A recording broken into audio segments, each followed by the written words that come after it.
everybody knows about King Solomon.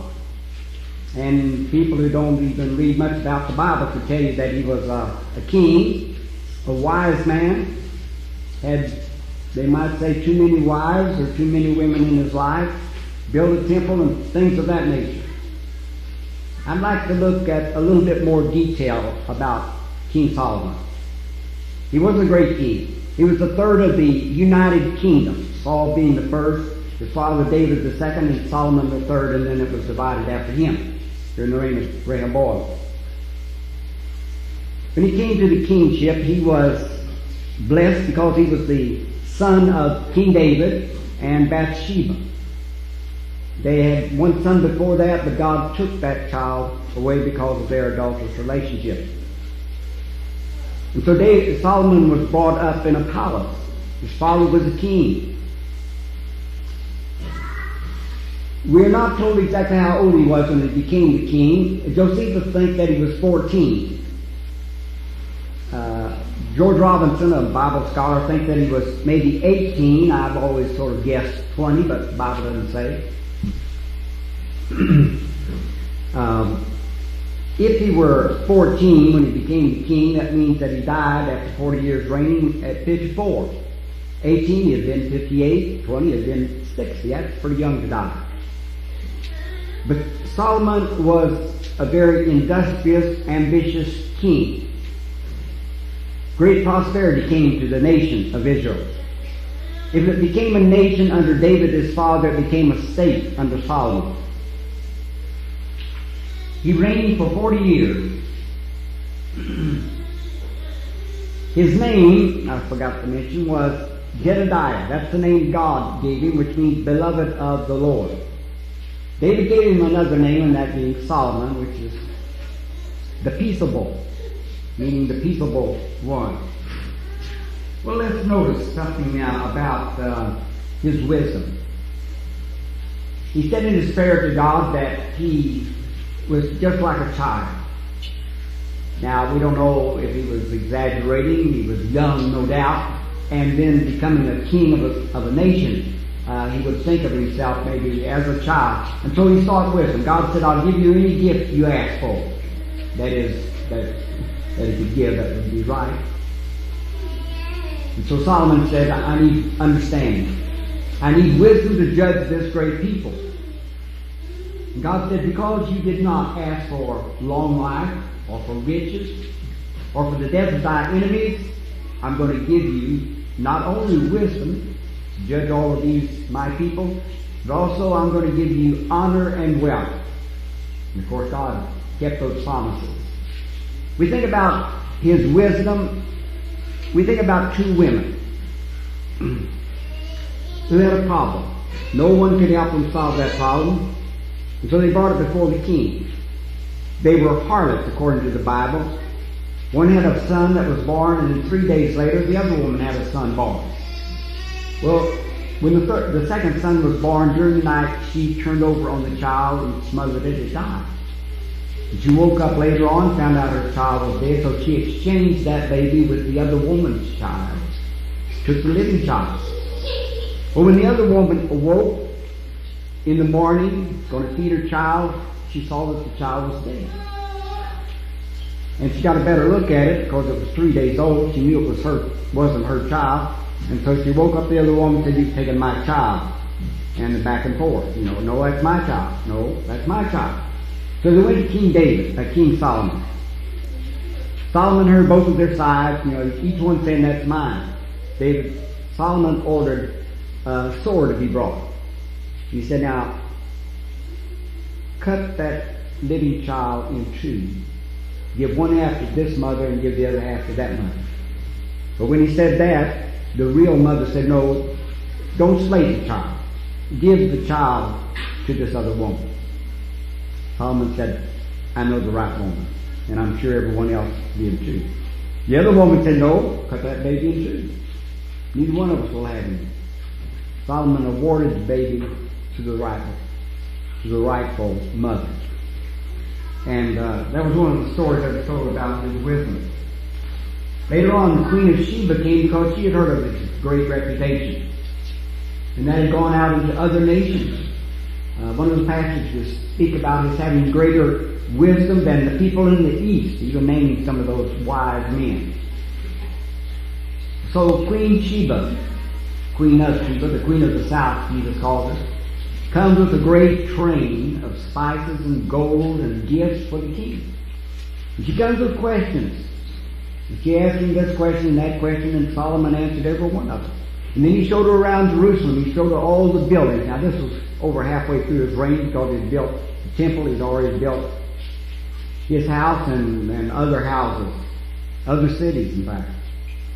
And he showed all this to her. One scholar has estimated that Solomon must have fed 10,000 people every week, or every day. He had a lot of slaves, those who were not Israelites. He didn't make any Israelite a slave. But there were those, well, for example, when he built the temple, he had 70,000, 80,000, 3,300, that's 153,300, plus 30,000 others that he sent up to Lebanon to cut down the Lebanon trees. 183,300 people. They were slaves. He fed them. He fed their families. So it's not too far beyond our conception to see how he had to feed a lot of people. And so when she saw all of this, it said her spirit left her. We just say she was amazed. She couldn't say a thing. She said, I heard a lot about your wisdom, but now that I've seen it, the half was not told. We also noticed that he was a composer. He wrote 1,005 songs. He wrote 3,000 proverbs. And he's credited with having written the book of Proverbs, which has about 900 and so, but he wrote 3,000. The book of Ecclesiastes, we'll talk about that a little bit later on. The Song of Solomon, he wrote 2 of the 150 Psalms that we find there. So he was a man who could write like that. He's also noted for his botany and his zoology. He talked about the plants, he talked about the animals. So God gave him much wisdom, and he used it. Another thing we notice about his heritage and his accomplishments was the building of the temple that we've referred to. His father David wanted to build it. God said no. David, it's good that it was in your heart. You had the right intention. But because David had been a man of war, and that was forced upon him, God didn't want him to build it. So his son, David's son Solomon, was the one who built it. But David had a lot to do in preparing for it. It's been estimated that the gold and the spoils that David had collected amounted to $5 billion, not millions, $5 billion. And this was given to the son just for the construction of the temple. Now, the temple wasn't a big place compared to his house and other things. But it was as big as God wanted. He built it just like God said. He gave him a pattern. He gave the pattern to David. David saved it and gave it to him. And all the material to go into it. And so it was David's work that helped Solomon build the temple. But he built it just exactly right. It was not built like church buildings and cathedrals are built for people. It was built for God. I mean, only a few priests could go in the temple every day. That is, into the holy and the most holy area. And only the most holy area could one man go in one day a year. And so the other buildings that he built for people. But this was not a big one. But it was laid with gold. Mostly gold. The floors were inlaid. The wall, everything was inlaid with gold. And he had the prosperity to carry that out. It took him 7 years to build it. We mentioned how many workers he used there. The temple has been called the great work of Solomon. The great work of his life. In fact, it's been said somewhere, and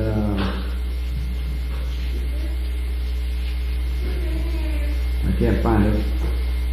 One other thing, though, I forgot. He dedicated 120,000 sheep and 22,000 oxen.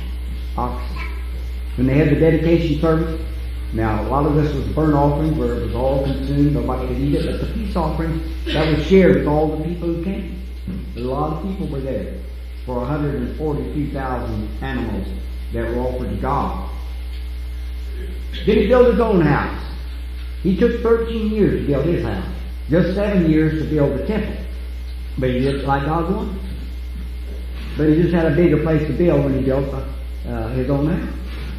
Now, think about the housing area that it would take for 1,000 wives, or 700 wives and 300 women. He was responsible for their housing, for their clothing, and for all their food and whatever they needed. And Solomon provided all of that.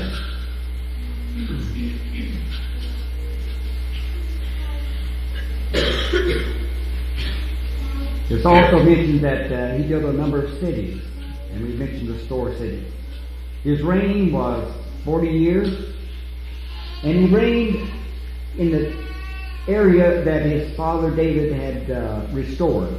You remember after Moses died, Joshua took over, and they went into the land of Canaan, the promised land. And the Bible tells us that it received all of the land that God promised the patriarchs back in Genesis 15 and 18. From the river of Egypt, not the Nile River, but a river that bordered Egypt, all the way up north to the great river Euphrates. That was the land God was going to give the descendants of Abraham. They got it during Joshua's time. They lost it during the period of the Judges. David got it back, and here Solomon has inherited, and he's ruling over all of it. But it was a very peaceable rule. They didn't know anything about battle. Scarcely saw a battle all that time. There was not another such period of protracted peace in all of the history of Israel. But during that 40-year period when Solomon was a king, he had adversities, adversaries. 3 of them are mentioned. God raised them up because Solomon was now turning his back on God. And God was raising up these men, such as Hadad, Rezon, and Jeroboam. But now what we want to notice is, what did Solomon do that was contrary to God's will? Well, one thing he did, and this was right at the beginning, he had his half-brother Adonijah slain. And it doesn't seem that was right, that he needed to do that. Adonijah had tried to be king. He'd gotten men behind him, such as Joab and Abiathar, to back him up, and they crowned him king. But in the meantime, while he was celebrating his own reign, enthronement, Solomon was anointed to be the king, to replace David. Before David died, the prophet Nathan and his wife Bathsheba came and said, "Do you know what's happening over there at Gihon? Adonijah is having himself crowned as a king, and you better do something." And Solomon's the one, and he'd already promised that Solomon would replace him. And so they put him on the king's mule, and they anointed him, and then they all shouted that Solomon was the king. Long live King Solomon. Well, now Adonijah wanted to be the king, and he would have, I guess, if David hadn't acted. And so he ran to the horns of the temple, and that was supposed to be a place of refuge and safety. Solomon sent word to him, if he behaved himself, he could live. So he went home. But later on he asked Bathsheba, Solomon's mother, to come and ask if he could marry Abishag. Now, Abishag wasn't one of David's wives, wasn't one of his concubines. She was his nurse. But Solomon thought he was going too far, and that he was beginning an intrigue for a man to take the king's concubine, even that would indicate that he wanted to be the king. And so he had Adonijah killed. Adam Clark doesn't think that was very good. He says, on no pretense whatever is Solomon justified in this act of killing his brother. So that wasn't a good start. We mentioned the number of women that he had. He had 700 wives, 300 concubines. And these are the ones that turned his heart away from God. He had to have houses built for them. And in doing this, he formed foreign alliances. We're told how, I think it's 1 Kings 3:1, where he married Pharaoh, the king of England, the king of Egypt's daughter. Now, God had said in Deuteronomy 7 that none of the people were to marry anybody else but their own people. But this applied also to the king. In fact, when we turn over to Deuteronomy 17, that was in 7, but let's look at Deuteronomy 17. We'll start with verse 14. This is directed to the king, King Solomon. He says, when thou art come unto the land, and this is for all the people, which Jehovah thy God giveth thee, and shalt possess it, and shalt dwell therein, and shalt say, I will set a king over me, like all the nations that are round about me. Thou shalt surely set him king over thee, whom Jehovah thy God shall choose. He chose Saul, he chose David, he chose Solomon. So that's okay. One from among thy brethren shalt thou set king over thee. Thou mayest not set a foreigner over thee, who is not thy brother. Herod was an Edomite. That was later on. Only he shall not multiply, notice now, he shall not multiply horses to himself, nor cause the people to return to Egypt, to the end that he may multiply horses. For as much as Jehovah hath said unto you, ye shall henceforth return no more that way. But how many horses did Solomon have? Well, he had 12,000 horsemen. Now, I don't know if they had 2 horsemen for a horse. If they did, that would be about 6,000 horses. He had 600 chariots. So he disobeyed God here. Neither shall he multiply wives to himself. The king shall not multiply wives to himself, for they shall turn his heart away. Neither shall he greatly multiply to himself silver and gold. Well, those are the 3 things that Solomon did do in disobedience to God. The horses, the wives, and the silver and the gold. God did bless him with silver and gold, but it seems as though Solomon just never had enough. I mean, how do you define enough? Well, it's just a little bit more. Well, Solomon, you got enough today? No, I need just a little bit more. A year later, have you got enough? No, I need just a little bit. You never had enough. One of the problems that Solomon had was not having enough. And so this led him into idolatry. Paul read for us from 1 Kings 11 this morning. That gives you the darker side of Solomon's nature. And where it led him. Disobedience to what God required, and why God did not want them to marry foreign women. He was used as a bad example. Nehemiah 13:26. This is after the captivity. They come back from Babylonian captivity, and there are a number of people who have married foreign women. This was happening during the time of Ezra and also Nehemiah. In chapter 13, verse 26 of Nehemiah says, Did not Solomon, king of Israel, sin by these things? What things? Having foreign women for wives. Yet among many nations was there no king like him, and he was beloved of his God. And God made him king over all Israel, nevertheless.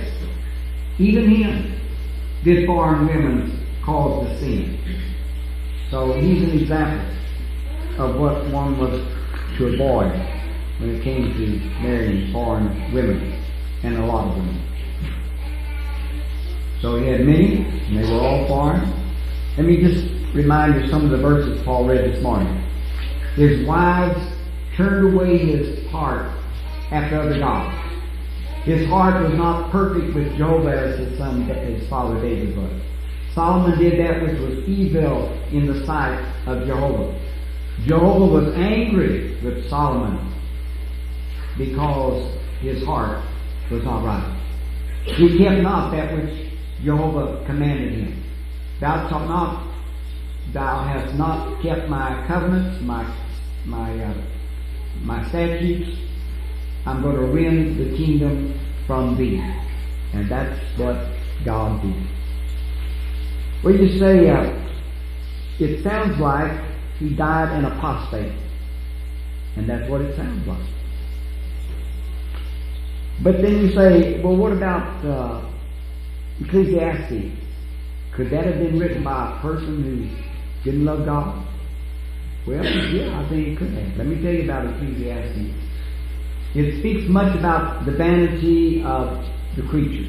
Remember, vanity of vanity, always vanity. Talk about pursuing this and pursuing that. There's always vanity.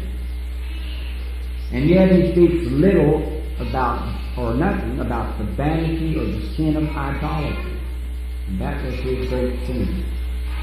It was not the language of a man that was recovering from a state of backsliding.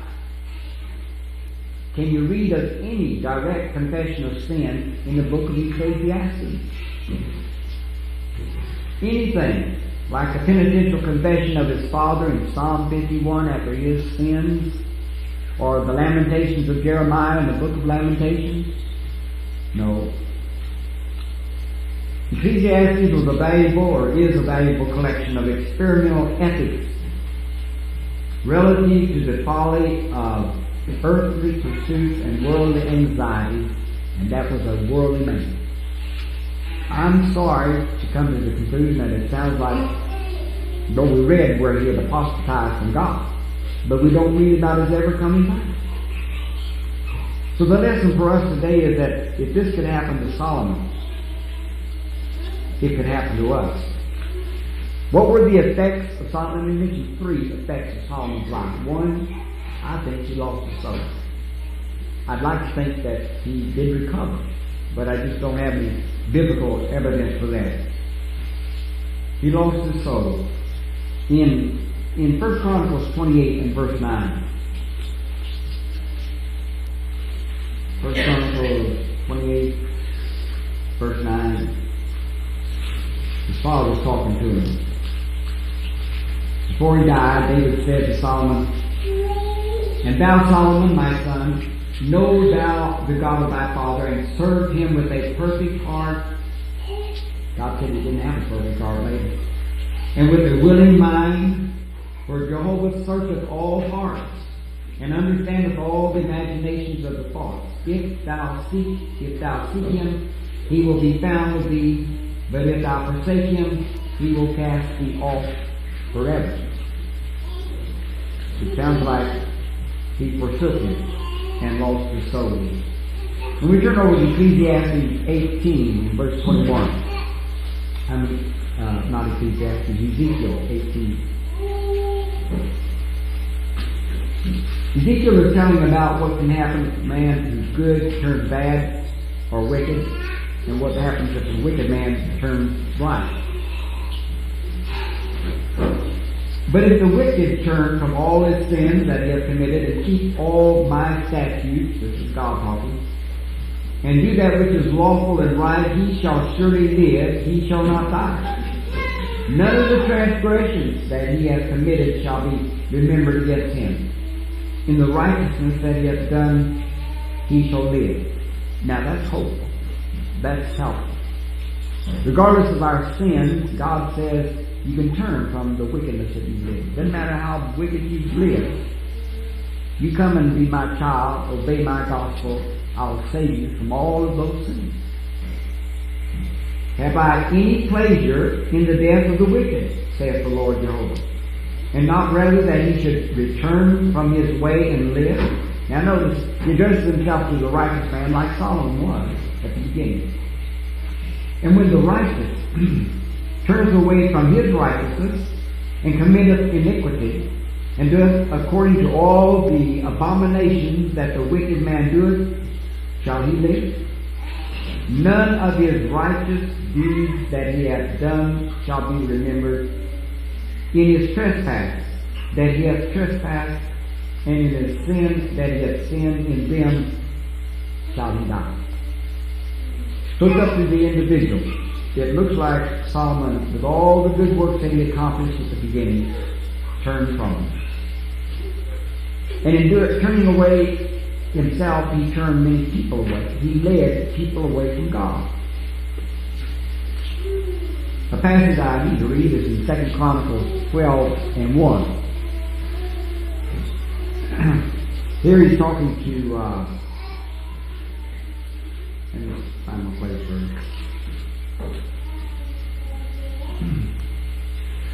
And it came to pass, when the kingdom of Rehoboam was established, this is Solomon's son, and he was strong, that he forsook the law of Jehovah, and all Israel with him.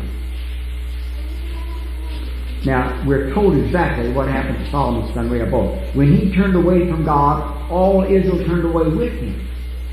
So we can only imagine how many people turned away from God when Solomon turned away from God. Why couldn't he have converted those 1,000 women, foreign women, to Jehovah, instead of their using him to build altars and sanctuaries to their foreign gods? We don't know the answer to that. He didn't lead them to God. They led him away into idolatry. Then one other statement we'd like to notice. It is in the division of the kingdom. God said, for the sake of your fathers, not for you, Solomon, but for the sake of King David, I will not divide this kingdom while you're alive. So when he died, his son Rehoboam became the king. That's when the division took place. They wanted less taxes. They wanted less burden. He said, don't burden us like the prophet did. Now, you can see what the people thought about Solomon's great taxation.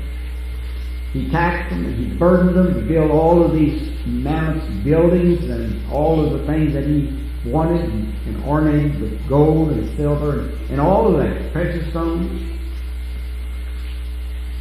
The people didn't like it, but they just stood up with it until Solomon died, and then they said, Rehoboam, we don't want any more. You lighten our burdens, or we're leaving.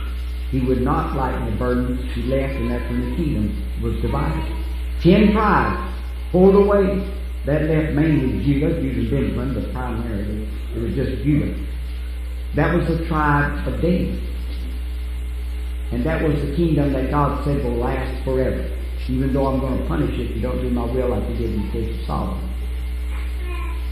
That was the tribe from whence Jesus came, the son of David, the one who was to be the Messiah. So that was preserved. Christians can apostatize just like Solomon. Paul wrote in Romans 15:4 that whatsoever things were written aforetime were written for our learning, that through patience or steadfastness and hope of the Scriptures, company of the Scriptures, we might have hope. So this is one thing we can learn from the Old Testament Scriptures. Paul said in 1 Corinthians 9:27 that I buffet my body and bring it into bondage, lest by any means, after I preached unto others, I myself should be rejected. Paul recognized that even though he served God, he could lose his soul, like it looked like Solomon lost his. In the next chapter, Paul said in 1 Corinthians 10 and 12, wherefore let him that thinketh he standeth take heed lest he fall. He says, take heed, brethren, this is Hebrews 3 and 12. Lest there should be in any one of you an evil heart of unbelief and falling away from the living God. So these are warnings, and there are many of them in the New Testament addressed to you and to me. Everybody needs to take heed. As much as God blesses us, we can still turn away.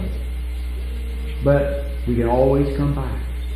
So don't plan on, let's say, well, I'm thinking about turning away. I'll come back later on, but I'm going to live it now. No, God knows our hearts too.